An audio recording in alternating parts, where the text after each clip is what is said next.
Story number 1. The House on Dead Man's Hill. It was a place everyone talked about, but no one ever really spoke about it directly. The House on Dead Man's Hill. Everyone knew it was there, but no one wanted to go near it. For years, it sat abandoned, slowly crumbling into nothing. People would tell stories about it, and the kids, well, they dared each other to do things. Things like running up to the rotting front door, touching the frame, then running back as fast as they could. But none of them ever stayed long enough to see what was inside. Maggie wasn't like the others. She wasn't scared of stories or things people whispered about. She didn't believe in ghosts and shadows that moved when they shouldn't, or in anything that went bump in the night. So, when she and her younger brother Jacob decided to finally see what was inside that house, they thought it would be like any other abandoned building they'd explored before. Dust, broken wood, maybe a few old forgotten things. But what they found inside was something that would stay with them forever. And it was nothing like what they expected. The house, it was something else. It wasn't just old, it was alive in ways they couldn't explain. The walls creaked like bones under pressure, like the house was breathing. The windows weren't just cracked, they looked like eyes staring down at them. It was as if the house was watching them, studying them, waiting for them to make a wrong move. At first, Maggie laughed it off. She called it a joke, a prank. Something the house had simply built up over years of decay. But then, Maggie started seeing things. At first, it was small, a shadow darting in the corner of her eye, a flicker in the dark hallway that seemed to disappear the moment she looked directly at it. But soon, it became too real to ignore. She started seeing faces, faces that didn't belong. One night, she was standing in front of the cracked mirror in the hallway, her reflection staring back at her. But then, just as she blinked, the face in the mirror changed. A twisted smile stretched across the reflection's face, its eyes dark and hollow. Maggie gasped and stepped back. But when she looked again, it was gone. And the whispers, they weren't just whispers anymore, they were voices, clear as day. Maggie heard her name called from upstairs. Maggie. It was soft at first, like a breeze, then louder, urgent. She turned to Jacob, but he didn't seem to hear anything. Then, suddenly, Jacob was gone. 1 minute, he was standing next to her, and the next, nothing. Just the hollow sound of silence. And then, the voice again, coming from upstairs. It was Jacob's voice, she was sure of it. She ran up the stairs, calling his name, but when she reached the top, there was nothing. The hallway stretched on, empty. The house groaned. It was a sound like it was shifting, moving, rearranging itself. Maggie ran through the house, calling for Jacob, panic rising in her chest. But the more she searched, the more she realized something. She wasn't just looking for him, she was looking for a way out. Because whatever was in this house, it wasn't just looking for Jacob, it was looking for her too. The house had a plan. It wasn't some restless ghost or a spirit seeking vengeance. It was something older. Something that had been here long before anyone had ever heard the stories. Long before anyone had dared to touch that rotting doorframe. It had been waiting for someone to come in, to step into its web. And once you did, you couldn't leave. Not unless the house let you. By the time the sun rose, Maggie was still in the house. She didn't know how long she'd been searching, how many hours had passed. All she knew was that the door, the windows, the walls, they were no longer the same. They had changed. The house had rearranged itself, shifting and growing, becoming something darker, something far more sinister. She heard Jacob's voice again, faint, far away, but it wasn't coming from the house. It was coming from somewhere else, somewhere deep inside her own mind, like a final warning. Maggie didn't understand how she got out, or if she ever really left at all. All she knew was that the house on Dead Man's Hill was still out there, waiting. And next time, it might not be her who escapes. Story number 2.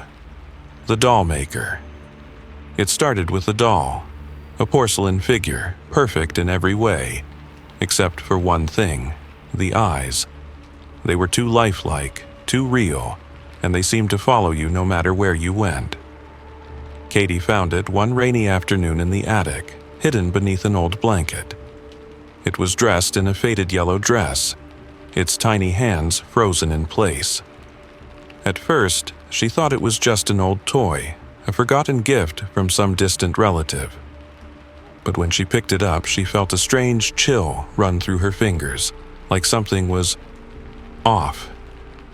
Katie didn't think much of it. She was just a kid, and dolls were supposed to be a part of childhood, weren't they? She put the doll on her dresser and went about her day. But as the days went on, things started to change. It wasn't just Katie who noticed the oddities. Her parents began hearing things at night. Whispering voices, soft scraping noises that seemed to come from nowhere. They chalked it up to the old house settling, the usual creaks and groans that came with age. But one night, everything changed. It was late, maybe 1 or 2 in the morning, when the noise woke them up. The whispering sounded louder than usual, and there was a strange scraping sound that echoed through the hall. Her parents, half asleep, got up to check on Katie. They thought she might be having a bad dream. When they opened her bedroom door, they froze. Katie was fast asleep, her body curled under the blankets, her face peaceful. But at the foot of her bed was the doll, sitting up, staring at them with its glassy, lifeless eyes. The doll wasn't there before. It had been on the dresser, but now it was sitting upright, as though it had moved on its own. And Katie, she looked different. Her lips were twisted into a grim, unnatural smile, one that didn't belong on a child's face. The kind of smile you might see on someone who was sleepwalking, or worse, someone who wasn't there at all. The next day, Katie wasn't herself. Her parents brushed it off at first, thinking it was just a bad night or some kind of sleep disorder. But it got worse. Katie began talking to the doll like it was alive, having full conversations with it in whispers that only she could hear. She would argue with it in a language that made no sense, her voice dark, her eyes distant. Katie's once cheerful demeanor had changed. She became quieter, withdrawn. Her parents noticed the darkness in her eyes that seemed hollow, like someone had taken a piece of her away. It was as if she wasn't their daughter anymore, as if something had taken her place. They didn't know what to do. Her behavior was so strange, so unsettling. They tried everything they could think of, therapy, doctors, anything to help their daughter. But nothing worked. And the doll, it only seemed to get stronger. Desperate, her parents turned to a local historian, hoping to find some explanation for their daughter's sudden transformation. The historian's words sent a chill down their spines. The doll had once belonged to a man, a notorious doll maker who lived in the area many years ago. He was rumored to practice dark magic, crafting his dolls with not just skill, but with something far more sinister, a piece of his own soul, trapped in everyone. Each doll was a vessel, a conduit for his twisted spirit, waiting for the right person to come along and unlock the curse. Katie had unlocked it. And the curse didn't just want Katie, it wanted her parents too. The doll, now more alive than ever, was spreading its darkness. No one who came into contact with it could ever leave the same. It consumed them slowly, piece by piece, until there was nothing left but a hollow shell. As the days passed, the doll's power grew. It wasn't just a toy anymore, it was a force that controlled Katie, pulling her deeper into its grip. It wasn't long before her parents realized There was no way out. The doll had them all now, and once you touched it, you were never truly free. The house, once just a home, had become a prison. And the dollmaker's curse, it would live on forever. Katie's parents never spoke of the doll again. They couldn't. They were too far gone, too consumed by the darkness that had settled into their home. And as for Katie, she was no longer the girl they knew. She was something else entirely. Something trapped in the gaze of a porcelain doll, waiting for the next soul to claim. Story number 3. The Lurking Fog. There's a town hidden deep in the woods, a place where the fog never seems to lift. People talk about it in hushed voices, warning others to stay away. They say the fog is unnatural, thick and suffocating, and it never clears. Some even drive miles out of their way just to avoid passing through. But there's always someone who thinks they know better. Someone who thinks they can handle it. Ben was that person. It started out like any other road trip. Ben was looking for a new adventure, just driving through the countryside, enjoying the peace and quiet. The road was empty and everything felt normal, until the fog started rolling in. At first, it was just a thin mist drifting across the road, but then it thickened, fast, like something was pushing it into the world. It wasn't the kind of fog you get after a rainstorm. No, this one felt wrong, alive in a way Ben couldn't explain. The fog swirled around his car, blocking his view, and soon his headlights barely cut through it. He couldn't see more than a few feet ahead, and his pulse started to race. And then he saw the town. It looked empty, a ghost town. No cars, no lights, nothing moving. But as Ben slowed the car, he noticed figures standing at the edge of the fog, just out of the reach of his headlights. He squinted, trying to make out what they were. They didn't move, but they were there, watching. Curiosity got the best of him, so he stepped out of the car to get a better look. The air felt heavy, thick with the fog, and it pressed in around him like it didn't want him to leave. But there was something else. He thought he heard whispering, soft voices that came from somewhere deep in the mist. They were so faint, so quiet, but they seemed to call to him. Ben shrugged it off. He was just a traveler after all. What harm could there be in looking around a little longer? But as soon as he stepped away from the car, the fog seemed to shift. It wasn't just mist anymore. It felt like a presence, like it was alive, watching him. The figures that had been standing still started moving. Slowly, they circled him, closing in, but always staying just out of reach. They weren't people. They were something else, something darker. Ben's heart raced as he started to walk back to his car, but with every step he took, the fog grew thicker, pulling him deeper into the town. It was suffocating, like it was grabbing at him, dragging him in. His lungs burned, and the world around him felt like it was closing in. He tried to run, but it didn't matter. The fog wasn't just fog anymore. It was something old, something that had been waiting, patient, until the right person came along. Ben could feel it, the weight of something ancient pressing in on him. The figures weren't human. They were part of the fog, born from it, and they weren't letting him go. By the time the sun rose, Ben was gone. There was no sign of him, no car, no footprints, nothing. The fog still lingered, thicker than ever, hanging in the air like a trap, waiting for the next curious soul to wander too close. And the town, it was still there, waiting. Hidden in the fog, it would always be there for those who dared to cross its path. Story number 4. The Man Who Never Left.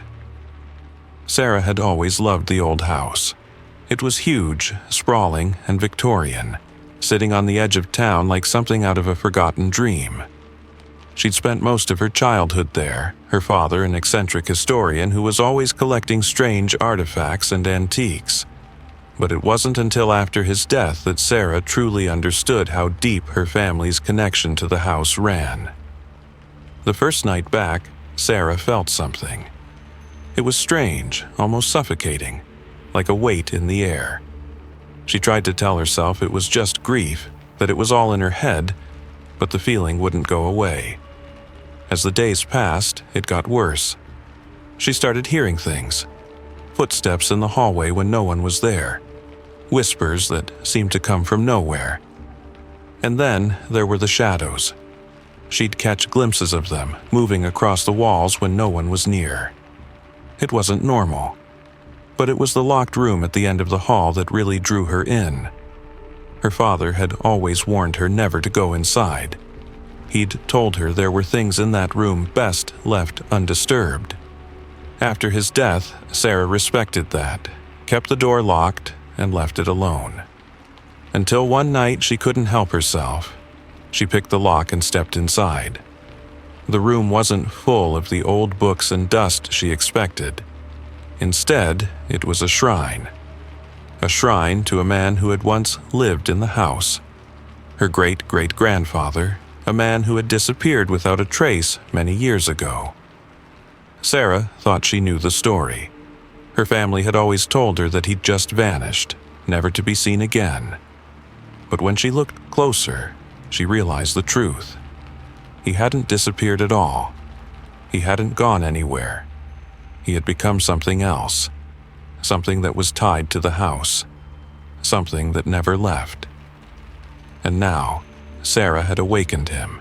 The man was never human, not in the way she thought. He was a force, a dark presence, something that lived inside the walls, feeding off the sorrow, grief, and fear of anyone who lived there. And now that she had opened the door, he was awake. And he was hungry. At first, it was just a feeling, a chill in the air, a sense that something was watching her, following her around, always just out of sight. But then, the shadows grew darker, moving closer, as if the house itself was alive, watching her every step. Sarah found her father's journals one night. The pages were filled with strange notes, scribbles about the house and its history. The truth was there, hidden between the lines. Once you lived in the house, you couldn't leave. Not unless the house allowed it. And the man, her great-great-grandfather, he would make sure that nobody ever left. He had lived there for years, feeding off the sorrow of generations, waiting for the next person to awaken him. The more Sarah read, the more she realized what she had done. She had opened the door to something ancient, something evil. And now, the house was hungry. Hungry for her. As the days wore on, the feeling of being watched grew stronger. The shadows seemed to move in on her, and every corner of the house felt alive, suffocating. Sarah couldn't sleep. She couldn't think straight. The house was closing in on her, just like it had done to so many before her. By the time she finally understood the truth, it was too late. She could feel it, the man, just beyond her sight, his presence pressing down on her like a weight. He was part of the house, and the house would never let her go. Once you lived in that house, you were tied to it forever, and the man who never left was waiting for her to understand that. Because once you opened that door, there was no escape. Not unless the house wanted you to leave. And the house, it never wanted to let anyone go. Story number 5. The Veil Between. John had always thought he was safe. After all, how many people actually believe in the supernatural anymore? The stories about the old church at the edge of the town, the ones about disappearances and strange things happening, seemed like just that, stories, nothing more. But when his fiancée, Emily, insisted they check it out one afternoon, John couldn't say no. What harm could it do? It was just an abandoned church, a place of local folklore. No one had stepped inside for years. The last person who did claimed to see strange shapes moving in the shadows, but that was probably just their imagination. So, they went.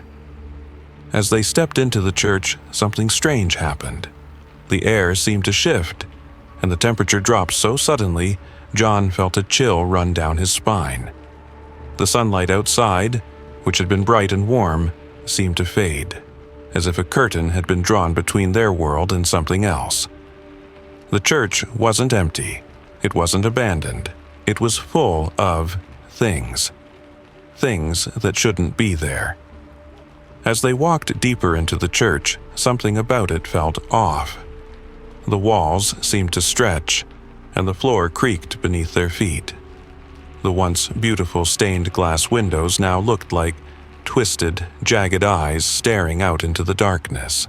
Then, without warning, Emily's hand slipped from John's grasp. He turned around to look at her, but she was gone. Panic hit him like a punch to the stomach. He called her name, his voice echoing through the vast, empty church, but there was no answer. Frantically, John searched every corner, every shadow, every room. But Emily was nowhere to be found. The only thing he could hear was her voice, distant and muffled, calling his name from somewhere far beyond his reach. It hit him then. The truth. The church wasn't abandoned.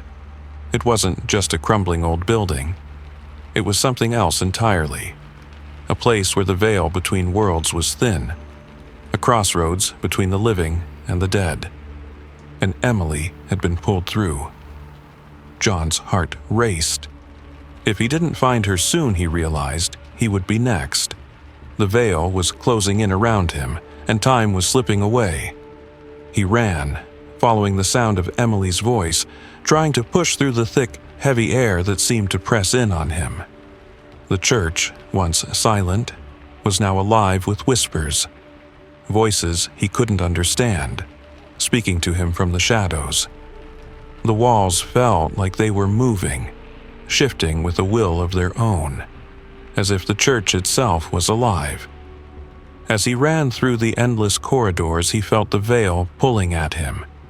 He could feel something on the other side, something watching him, waiting. And he knew, deep down, that if he didn't find Emily soon, he would be lost to the other side forever. The whispers grew louder. Emily's voice was clearer now, but it was still so far away. He could feel her presence just beyond the veil, but no matter how hard he tried, he couldn't reach her. Finally, in a dark, forgotten corner of the church, he found her. She was standing there, frozen, her eyes wide with terror, staring at something that John couldn't see. She was no longer truly herself.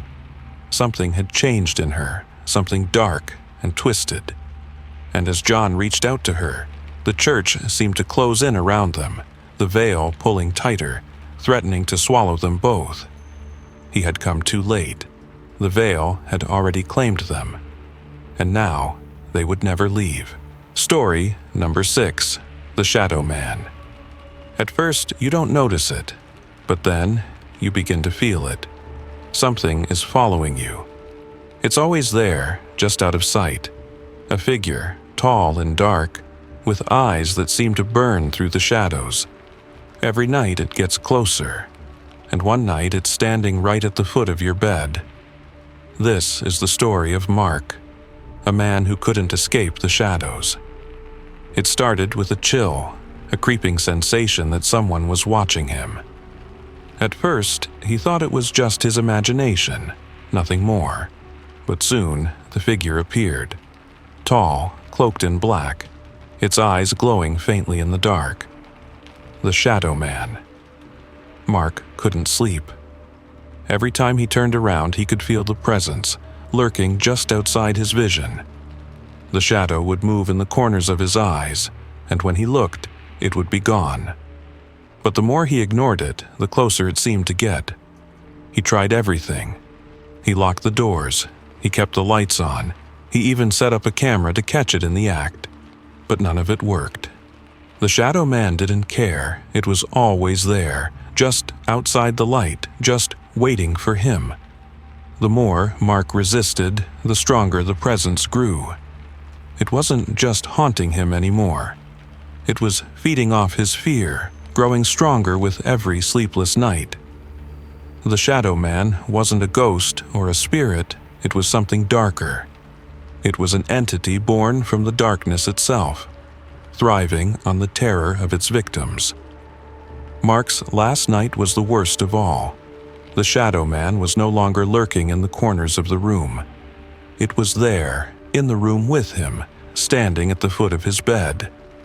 Its burning eyes stared down at Mark, and for the first time, Mark could feel the coldness of the shadow creeping into his bones. And then, with one final breath, Mark understood the truth. Once the Shadow Man claimed you, there was no escape. You were trapped in the dark forever, lost to the shadows. The last thing Mark saw was the figure looming over him, its eyes burning brighter than ever, and then nothing. The shadows swallowed him whole. Story number 7. The Mirror's Reflection. It was an old mirror, framed in cracked wood, that first caught Emma's eye at the flea market. It wasn't anything special, just a dusty antique, but there was something about it that seemed alive. Maybe it was the way the light hit the glass or the faint, flickering movement she thought she saw in its reflection. On a whim, she decided to buy it. She had no idea that the mirror had once belonged to a notorious family, one that had vanished under mysterious circumstances. The rumors said that the family's dark secrets were trapped within the glass, and anyone who owned the mirror would slowly be drawn into the same madness that consumed them. At first, Emma thought she was imagining things.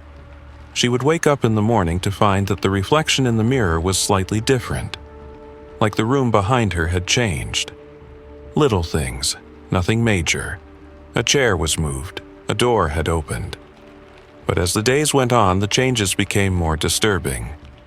Emma began to see things in the mirror that weren't there in real life. Strange figures, distorted and twisted. People with hollow eyes, their mouths frozen in silent screams. One night, she saw a man standing behind her. His face was nothing but a blur of shadows. She spun around quickly, but when she looked back, there was no one there. That was when the whispers started. At first, they were soft, like a gentle breeze, but every night they grew louder, clearer. The voices promised Emma they would show her the truth about the family who had owned the mirror and the darkness that had taken over them. But it wasn't just the truth they wanted her to see. They wanted her to join them. One night, Emma couldn't resist anymore. She stepped closer to the mirror, her heart pounding in her chest. As she reached out, her reflection moved on its own. It smiled at her. No, it didn't smile. It grinned. A wide, unsettling grin, as though it knew something she didn't. Then, it did the unthinkable. It stepped out of the mirror. Its cold fingers grabbed Emma's wrist, pulling her into the glass. She tried to scream, but no sound came out. The last thing she saw was the real world slipping away, replaced by the endless reflection of those who had come before her. No one would find Emma, not in the real world. She had become part of the mirror, trapped forever in the dark reflection of the ones who had been claimed before her. The voices of the family who once owned it would whisper to her for eternity. Story number 8, The Watcher in the Woods. For as long as Lily could remember, she'd been warned about the woods behind her house. It wasn't just an old family tale, it was a warning. They spoke of the Watcher, a dark spirit that roamed the forest, keeping an eye on anyone who dared to enter. It wasn't just a story to scare children. People had disappeared in those woods, and no one ever saw them again. Lily didn't believe in the stories. She had grown up with them, and in all her years, she'd never seen anything that made her think the Watcher was real. But when her brother Michael went missing one afternoon, Lily started to wonder if the stories had some truth to them after all. She couldn't just sit around. Lily decided to go into the woods herself, hoping to find Michael and bring him back. At first, it was nothing unusual. The leaves rustled underfoot, and the sound of her boots crunching on the ground filled the silence. But as the sun began to set, something changed. The air grew heavy, thick with an unexplainable weight. The woods seemed to close in around her, as though they were alive, watching her every step. Then she heard it. Whispers. Soft, like the wind moving through the trees, but they weren't the wind. They were voices, faint and impossible to ignore. Lily froze, her heart hammering in her chest as she tried to listen, to make out the words. But the whispers only grew louder.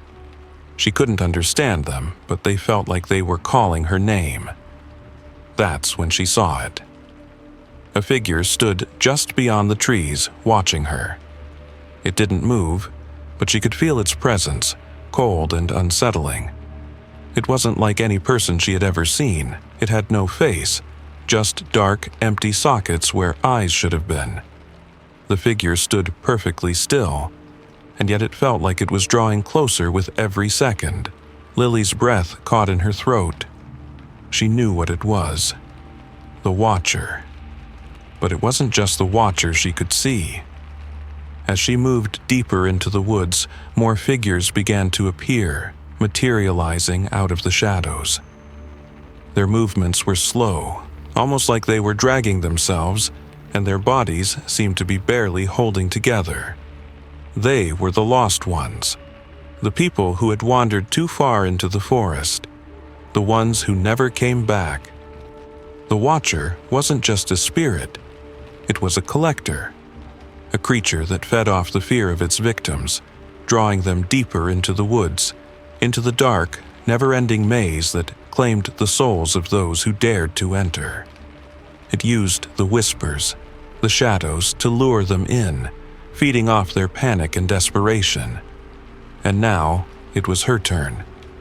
Lily tried to turn around, to run, but the woods seemed to shift around her. The trees stretched higher, the paths twisted and turned in impossible directions. She couldn't remember which way she had come from. The Watcher was still there, standing in the distance, its empty eyes fixed on her. Lily knew then that she wasn't just searching for Michael anymore. She was part of the forest now, another lost soul who would never be found. The Watcher had claimed her, just as it had claimed all those before her. The whispers were louder now, calling to her, pulling her deeper. She wanted to scream, but no sound escaped her lips. She had become part of the woods, trapped in the endless maze of shadows. And as the night closed in, Lily understood. There was no way out. The Watcher had no mercy, and the forest would never let her go. Story number 9. The Last Passenger. It was supposed to be a simple train ride, just a quick trip from one town to another, something that should have taken less than an hour. But when Alice boarded the late-night train, she had no idea it would be the last ride of her life. The train was nearly empty. The only other passenger was a man sitting in the corner, his face hidden in the shadow of his hat. Alice chose a seat as far away from him as she could. The train jerked to life and started speeding into the night. But as it picked up speed, an uneasy feeling settled in her chest. She couldn't shake the feeling that something was wrong. The lights above flickered, and for a moment the train seemed to stop, just out in the middle of nowhere. Alice stood up, her heart racing, unsure of what to do. But before she could move, the train doors slid open with a soft hiss. A man stepped inside. But it wasn't a man at all. Alice's breath caught in her throat. The figure that stepped onto the train had a face that was gaunt and hollow, as if something had sucked all the life out of it. Its eyes glowed red, an unnatural, terrifying glow. And when it opened its mouth, it wasn't just a normal mouth. It stretched too wide, revealing rows of sharp, needle-like teeth that gleamed in the dim light. Alice couldn't scream. She couldn't even move. All she could do was watch in horror as the creature made its way down the aisle. It stopped beside each empty seat, its twisted fingers brushing the fabric as it moved closer. It was searching for her. And then, Alice realized too late, there was no escape. She was trapped. The train suddenly jerked to life again, as if nothing had happened. The lights returned to normal, and the train started moving forward once more. But Alice's seat was empty. She was gone. The man in the corner, the one who had been there before, was no longer alone. He sat with a blank stare, his hat tilted low over his face, but now there was something different about him. The train sped on into the night, and it was clear there would be no more stops. Story number 10. The Silent Scream. Tommy had always hated the old theater in town. It wasn't just because it was falling apart and forgotten. There was something about it. A dark, unsettling feeling. The kind of place that when you passed it at night you could almost hear things. Whispers, maybe. Things that shouldn't be there. One night, though, Tommy found himself standing at the entrance. Curiosity got the best of him, and he couldn't stop himself from going inside. The doors creaked loudly as they opened, and a strong smell of dust and rot hit him. The stage was empty, the seats covered in old, torn fabric, but the air felt different, alive in a way that made his skin crawl. As he walked deeper into the theater, the lights flickered on, one by one. The shadows on the walls stretched long and jagged, making the place feel even more abandoned. And then he heard it. A soft, haunting melody. It sounded like it was coming from behind the stage. Tommy tried to ignore it. Maybe it was just the wind, he thought. But then he heard something else. A voice singing a song that he didn't recognize. His heart started to race. He wasn't alone. Turning around, Tommy saw a figure standing in the shadows. It was tall, too thin, and its pale skin stretched tightly over its bones. Its mouth opened, but no sound came out. Instead, Tommy felt a chill rush over him, like something was crawling under his skin, pushing against him from the inside. The figure took a step forward, its eyes glowing with an unnatural light. It wasn't a person. It was something older, something cursed, something that had been waiting for him. The silence that filled the air was deafening, and then Tommy screamed. But the sound didn't echo. It didn't carry. No one would ever hear it. The theater had claimed him, just like it had claimed so many others before him.